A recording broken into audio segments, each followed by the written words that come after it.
This is a summary of Act 3, Scene 1, and I like to call this scene the fight. There's a lot of characters involved. Romeo, Benvolio, Mercutio, Tybalt, City of the Watch, Prince, and Lady Capulet. We ended Act 2 with Romeo and Juliet getting married, and now things start to take a turn for the worst. So Benvolio and Mercutio talk about how they have an impulse to fight. So they're already heated. Because the testosterone that is built between them. Tybalt starts to talk to them, and as we all know, Tybalt is a very fiery and aggressive character.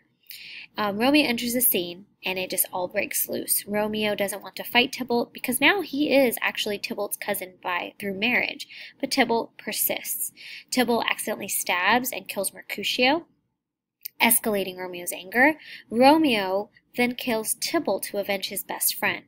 Benvolio does end up telling the whole truth to the Montague family and the prince. So the prince decides to banish Romeo from Verona as a punishment. This all takes place in Verona. Just so you know, Romeo has not been united with Juliet as husband and wife. They just got married, and this all takes place.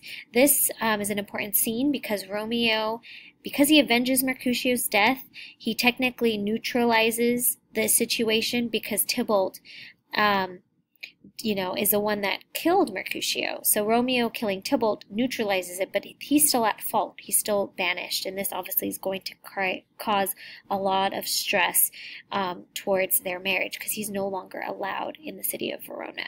So read Act 3, Scene 1, and enjoy.